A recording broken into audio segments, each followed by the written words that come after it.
Thanks, Peter, and thanks to everyone for inviting me tonight. Where I thought what I'd do is provide an overview, as you said, of the Cool Kids program a little bit, but I was going to talk also a little bit more broadly about the importance of mental health.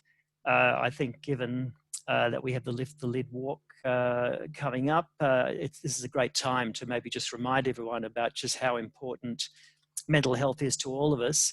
And then I was going to talk a bit about, as you're saying, how Rotary, Australian Rotary Health has been instrumental in helping us to get Cool Kids running and tested and off the ground. And I'll give you a nice example of that. So let me try and share my screen, see if this works. Okay, hopefully you can all see that now. And if I can...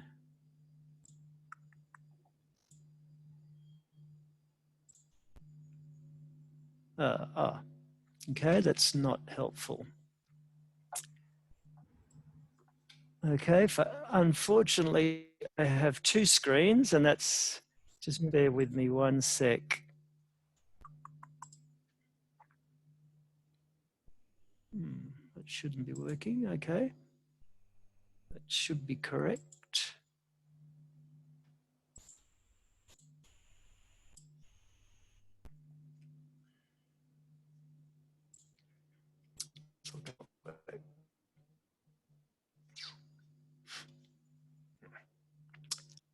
How do I swap the screens? You'll have to unshare and share it again, I think, and pick the second screen as the one. You think? Yeah, when you go unshare to screens, you'll see screen 1 or screen 2. And if you share screen 2, I think it'll be right. Oh, you can tell it to share. I see. Got it. Oh, thanks. Yep. That must be the one there. What can you now see the whole thing? Yes, it's fine now. Great. Okay, good. All right. Well, sorry about that technical hitch. So let me talk, as I said, a bit about managing anxiety in kids. And I thought where I begin is to talk broadly about mental health and how important mental health is. Mental health affects 1 in 5 Australian adults at any given time. And it's critically important for that, obviously, for the person experiencing the mental health problem. And that's what we always think of. We always think of the person suffering and think of the impact on them. But I think it's really important to remind ourselves that mental health has rippling effects. And it affects not only the individual suffering, but it affects their families, it affects their whole community. And in fact, in terms of economic impact, it affects the whole of Australia. So mental health is critically important for all of us. And there we go. But it doesn't often get the recognition it deserves, which is what Australian Rotary Health has been working on now for a number of years. I mentioned that the idea that health problems affect 1 in 5, and you may not know where that number comes from. Well, this is it here. You can see here, this is the Australian Bureau of Statistics data. They did a huge survey of Australian adults back in 2007. And it was a random sampling survey of a large number of the Australian population. And when they diagnosed people across the board, they found that 20%, 1 in 5, had met clinical diagnostic criteria for some form of mental disorder. So that's where that 1 in 5 number comes from. And when you look at the types of mental disorders, we can see that anxiety disorders are the most common. They affect about 15% of Australian adults. Mood disorders, which includes depression primarily, affects about 6%, and alcohol, primarily alcohol abuse, substance use, affects about 5%. What about young children? We often tend to think of kids, childhood's a happy time, all kids are happy, relaxed, aren't they? They don't have problems. When the Australian Bureau of Statistics had a look at the mental health problems of the same sort of survey in young people, we find very similar figures, just slightly lower.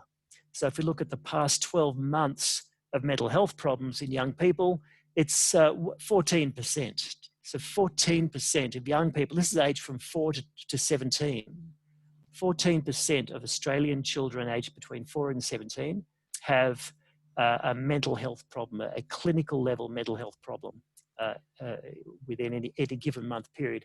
And once again, you can see the main, most common problems, in this case, attention deficit hyperactivity disorder. Many of you may have heard of that, attention deficit problems. That and anxiety disorders are the two most common type of problems. If you think that, well, this is a problem that's really for maybe the older kids as they're getting close to adults, and it doesn't really affect young kids very much. These are the figures for young children, you can see in pink, and for teenagers in the darker colour, and you can see it actually doesn't change very much. So even children aged 4 to 11, about 14% of those kids will have a mental health problem. So it's a serious issue. Mental health problems start very early in life, and they continue on, and they affect, as we were saying before, large sections of the population. So I'm going to focus in on anxiety today. It's the most common form of mental disorder, and it's also the one that the Cool Kids program is aimed at. And I guess whenever I talk about anxiety, I get this often this bit of a sense from people, or a bit of feedback sometime of, well, we all get anxious. It's just a bit of worry. What's the big deal here? What's the problem? And you're right, anxiety is 100% normal. Everyone gets anxious. In fact, I was talking with people the other day and saying, if you can find me someone who's never gotten anxious, please send them my way. Because as a scientist, I would love to find them. Everyone gets anxious at some stage. We all get anxious. But what we're talking about with anxiety being a problem is when it happens more than other kids. So we're talking about those kids at the top end, kids who worry a lot, who are constantly worried and nervous and shy and scared. And importantly, the issue is that they avoid a lot of places. The critical aspect of anxiety, the key focus is avoidance. They don't do things. They don't go to school. They don't go and have sleepovers. They don't meet other people. They avoid a lot of stuff. And because of that, what we mean by anxiety, an anxiety problem or clinical anxiety, is when that anxiety interferes with the child's life, when it stops them achieving their potential, when it stops them from being able to do the things they want to do. So putting that in different terms, why would you worry about anxiety? Well, it's very distressing. Being a highly anxious person or an anxious child, going to sleep every night crying and being terrified of ghosts or robbers, being scared every time your parents are not in the room, being scared every time you go to school is horrifically distressing. But more than that, it actually affects life. So we know from research, we know from data that anxious children don't go to school as much as other children. They miss out on education. And in fact, I've seen some really nice graphs showing the number of years behind that anxious kids are. And as they get older and older, they are steadily falling further and further and further behind the rest of the kids because of that missed school, the missed opportunities. We know that they're also more likely than other kids to drop out of school early. They're less likely to finish year 12. And in turn, that has a whole lot of feed-forward effects and impacts on the rest of their lives. They also don't do as well as tests because of their worry and their concentration difficulties. They have trouble making friends. We know that anxious kids have significantly fewer friendships than other kids their age. They're more likely to be bullied and victimized than other kids.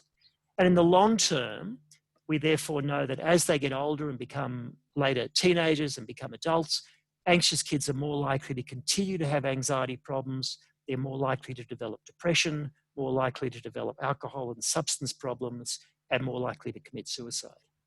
So yes, anxiety is normal, and yes, everyone gets anxious to some extent. But when we're talking about these kids at that top end who are worried and anxious all the time, they are at high risk for an ongoing lifetime of difficulties, which is why we want to get in early and try and do something.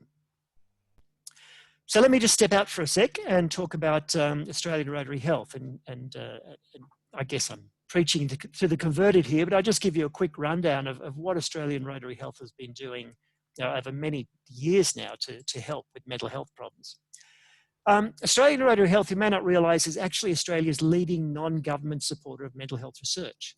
So the main research that's funded in Australia to do mental health work is by the National Health and Medical Research Council, which is a government-funded body.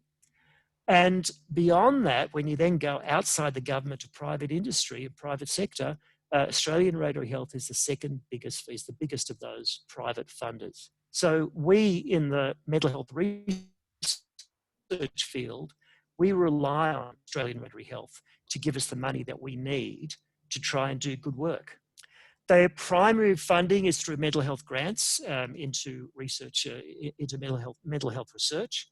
And so they provide grant funding to people like myself and other scientists to do basic science.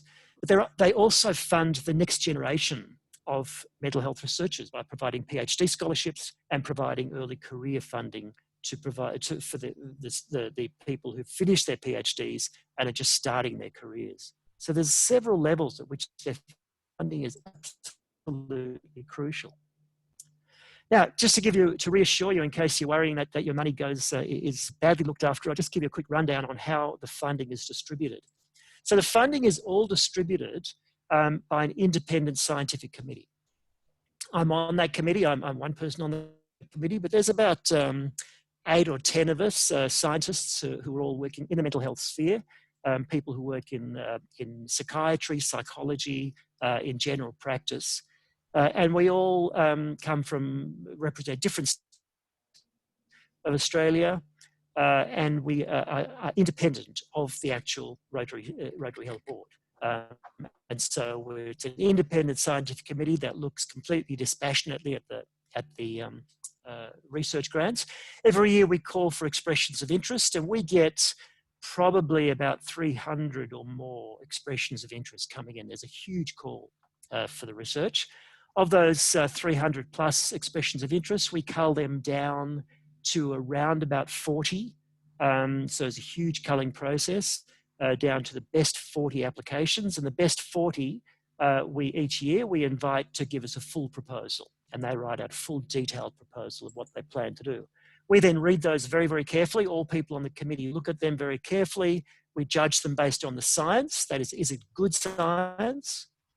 We judge it based on how important it is. And we really also judge it on how feasible it is. There's no point giving money to people if they're going to fritter it away because they can't actually do the project. So we're really careful at looking at, can these people actually deliver what they say they're going to deliver?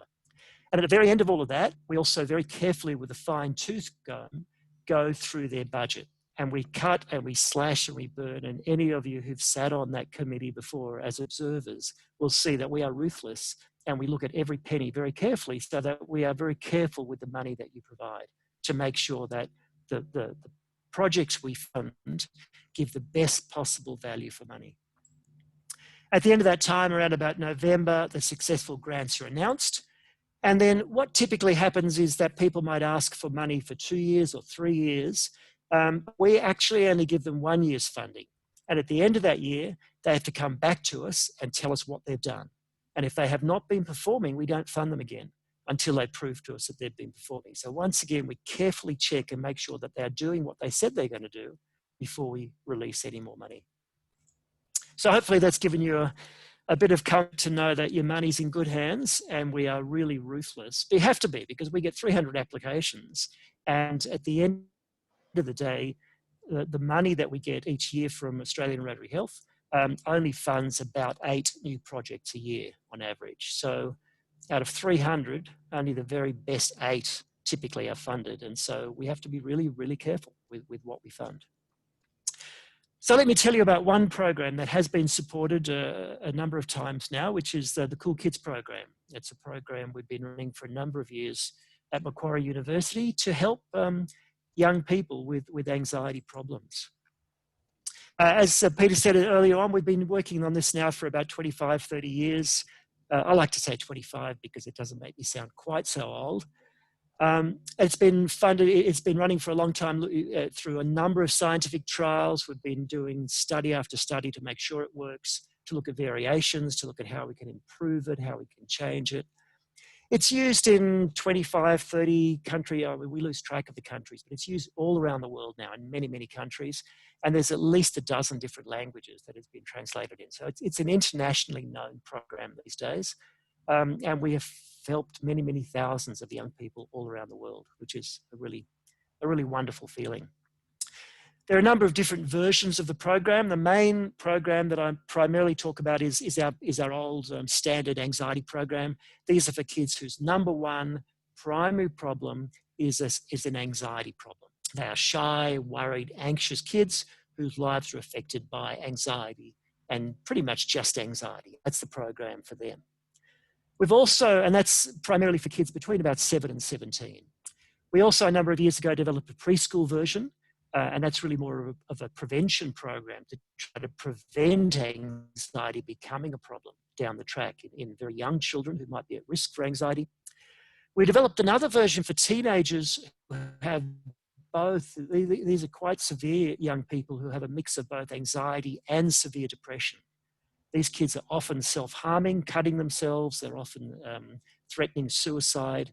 They're a very, very difficult group of young people. And so we developed a special version of Cool Kids for them. And then there's another special version we've developed for kids with autism spectrum disorder, and these kids with autism plus anxiety, we developed a special version to help the anxiety in those young people. So there's a few variations of a theme, but it's all about trying to help the anxiety. More recently, we've taken the program and we've put it onto the internet. So we're now in a position where we can help young people in the furthest corners of Australia. And we've had people in our program, young kids in our program, who come from some massive sheep stations the size of countries, places in far-flung Australia, and we've been able to help them through the internet, which is a really fabulous innovation and move forward. So we've now delivered it over the internet, and through the internet we now have 3 different versions. One is for kids aged 7 to 12, the primary school age kids. Another one we call it Chilled Out, which is for teenagers aged in high school, aged 12 to 17. And then a program for parents of preschool age children, 3 to 6. Just to give you an idea of the value of the program, just to show you that this really does work, this is just one of our many studies that we ran. And we compared Cool Kids program to a book, a self-help book of anxiety, and to another group of kids who got no treatment. And these are the results. So this is the number of kids who no longer, at the end of the program, were completely free of their main anxiety problem. You can see that if they just do nothing, about 5% just get better anyway, just with time. If they get a book that helps them with their anxiety, a self-help book, then we get about 25% who get better over time. And over the next 6 months, they sort of drop back a little bit, but they're still getting a little bit of effect. And this is the Cool Kids. You can see at the end of treatment, we're getting 60% of kids who are completely free of their main anxiety problem. And in the following 6 months, that continues to go up, so that by 6 months later, we're getting 3 out of 4 kids who come to us who no longer have an anxiety problem. So we're pretty pleased. We've still got a long way to go. We want to get that up closer to 100%. But compared to most medical treatments and things like that, this is a pretty good outcome. So let me finish up by giving you just one example of one of our programs and how it evolved and the role that Australian Rotary Health played in its evolution. This is a program that we started running, probably about 10 to 15 years ago now. We got a small grant from my own university, from Macquarie University, to develop a CD-ROM. I've seen you guys online now, so I've seen your rough sort of age. So I think most of you remember what a CD is. When I talk to kids these days, they have no idea what I'm talking about, but you probably remember it. We had this CD that we developed to help teenagers, basically to help themselves. And so these are anxious teenagers, and we wanted to give them a program that they could use at home. This is like the precursor to our online program. And so you can see a pretty old-fashioned looking program that we put onto a CD, and we developed that. And so, of course, once you've developed a program like this, the first thing we have to do is to test whether it works. It's critically important for us as scientists. Does it actually work? We're not going to just put out a program here if it's not going to actually have an effect. And so that's where Australian Rotary Health came in. In 2006, Australian Rotary Health provided us with the critical funding that we needed to actually test whether this CD-ROM program worked. And what we found was at the end of that program, 45% of the teenagers were completely free of their main diagnosis, their anxiety disorder. Now, you remember the results I showed you a minute ago. At the end of our program, with our Cool Kids program, about 60% are diagnosis-free. So this is not quite as good, but don't forget, this is just a CD. These kids are getting a CD and they're getting a few sessions over the telephone with a therapist. It's very, very low level, very light touch therapy and very cheap. And we're still getting 45% completely free of their main anxiety problem. So that's pretty good. To give you an example of just put it in real world terms, to give you an example of one of the kids, this is a real boy who went through the program, but I've changed his name. Jason, who was a 14-year-old boy in year 9 at school. He lived with his mum and his dad and his sister. And when he came to us, he actually had 5 different clinical mental disorders. He was a pretty severe young man. His main problems were social anxiety. So he was really shy. He had no friends. He found it really hard to talk to people, to mix with people. And because of that, as you can imagine, he was extremely depressed. They were his 2 main problems, but he also had 3 other problems. In real terms, he was basically not attending school. He had very, very few friends. He had no real energy. He was avoiding all sort of social contact, social interaction. And his parents were talking about the fact that his grades were dropping. Excuse me, his grades were dropping quite dramatically. So it was affecting his life quite badly, but it was also affecting his mother's life. She said that she was missing work because she had to stay home with him. She was losing friends because she couldn't go out at night. Excuse me. So she was also getting quite depressed and quite distressed. This was becoming a family problem. He did the Cool Teens program. As part of the program, he spoke to a therapist 4 times for about 40 minutes a time. So as I said, a very light touch therapy. He went through the CD himself, his mother helped him, and they worked through the exercises. After the program, these were his anxiety scores. This is his score on a questionnaire of anxiety before he started the program. And this is his score on depression before he started the program. At the end of the program, this was his anxiety score. And this is his depression. You can see that his anxiety improved tremendously straight after the program, and his depression basically disappeared. This was 12 months later, followed him up again, chased him up 12 months later to find out how he was doing. A year later, this boy was still doing really well. Very little anxiety, virtually no depression. His mother was saying things like he's back at school, he's enjoying life, he's got friends, his grades have improved, life has changed for him. And she said, and for me. So this is an example of the sort of changes that we can see with this type of program. So to give you a sort of a overview then of how it all fits in, our CD-ROM was then being used by therapists. We started sending that out around the world. And we had groups in the UK, the USA asking us for our CD back in the day.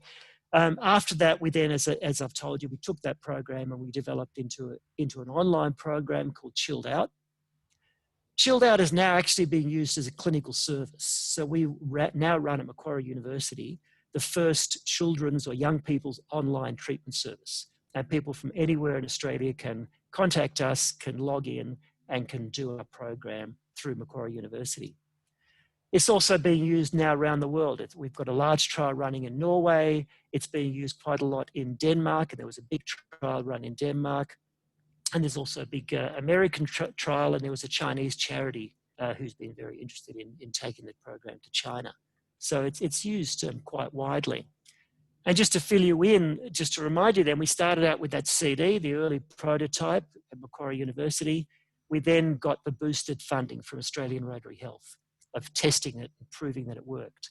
And that was the boost we needed to then take it to an online program, turn it into a real useful service now, and have it internationally used. And that was all triggered thanks to the help from Australian Rotary Health. So all I can say as a scientist is to say thank you to Rotarians for the incredible support you provide, not just to us, but to, I could repeat that story countless times with all sorts of other areas and all sorts of other colleagues that I know, working in areas like gambling, depression, schizophrenia, a whole lot of important areas that Australian Rotary Health has been supporting. So from all of the scientists, I just want to say thank you very much, and please keep up the fabulous work from all of you. Fantastic. Sorry, Barry. Unmute. Well, thank you. So I'm open to any questions if you'd like. Yes, indeed. Any questions from the screen? Let me go. Can I ask a question, Barry? I see that the program works. What I didn't quite glean from what you said was just what's in the program. What are the key elements that serve to relieve the anxiety of people? Great question. Look, I often refer to it as a skills-based program. So what we do is there's no mumbo jumbo. We teach the kids and their parents really concrete, practical skills. And the important thing is we then make them practice. So the program is really all about them learning stuff, and then they go away and they practice. So some of the sorts of things we do is first of all, we teach the kids more realistic ways of thinking about the world. So they learn to use evidence. With the kids, what we do is we teach them to play detective. We teach them to become detectives with respect to their own thoughts. So they learn to look for clues and look for evidence to check out, if I'm scared my parents are going to die, is it true? How do I know? What's the chances? What's going to happen? So that sort of thing. We also do something which my grandmother would have told us to do. It doesn't take rocket science to learn this, which is to just go out and have a go. So we break it down into very systematic small steps, and we teach the parents how to get their kids to gradually face the things they're afraid of and gradually approach situations. We also teach the parents different ways of interacting with their child. We teach them parenting strategies and ways of handling their child differently. And then we have a range of other skills that we teach to kids as needed. So some kids need to learn some relaxation strategies. We might teach that. Other kids need to learn social skills or assertiveness strategies, and we teach them those sort of things. So there's a range of different additional strategies. Thank you. That